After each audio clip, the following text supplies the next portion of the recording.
یا ایھا الذین آمنوا کتب علیکم الصیام کما کتب علی الذین من قبلکم لعلکم تتقون۔ میرے پیارے بھائیوں اور دوستوں، السلام علیکم۔ میں نے آپ کے سامنے قرآن مجید کی تلاوت کا شرف حاصل کیا۔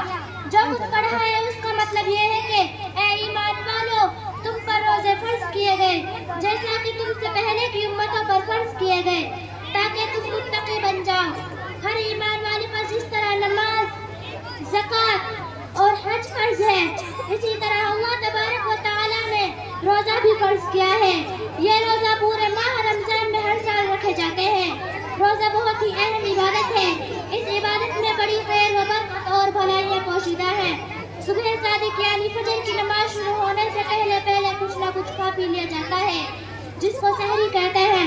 فجر کی نماز شروع ہونے سے پہلے ہی کھانا پینا بند کر دیا جاتا ہے، اور پورا دن گزرنے کے بعد مغرب کی اذان کے وقت دوبارہ کھاتے پیتے ہیں، جس کو افطار کہتے ہیں۔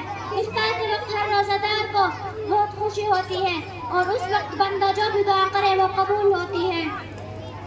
اس طرح روزہ میں پورے دن کھانے پینے سے پرہیز کیا جاتا ہے، اور ان تمام کاموں سے بچنے کی بھی کوشش کرتے ہیں جن سے اللہ نے منع کیا ہے، مثلاً غیبت کرنا، جھوٹ بولنا، غصہ کرنا، گالی بکنا وغیرہ۔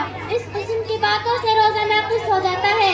روزہ ہم کو یہ سبق دیتا ہے کہ ہم ہر وقت اللہ کے حکموں کا خیال رکھیں، اسی کے مطابق عمل کریں۔ روزہ رکھنے والا ہر وقت یہ سوچتا ہے کہ میں نے کھانا پینا چھوڑ دیا کیونکہ اس وقت میرے رب کا ہی حکم ہے۔ جب میں نے کھانا پینا اللہ کے حکم سے چھوڑ دیا ہے تو مجھے وہ بھی کام چھوڑ دینا چاہیے جس میں اللہ کی ناراضگی چھپی ہے۔ بس ماشاء اللہ۔ السلام علیکم۔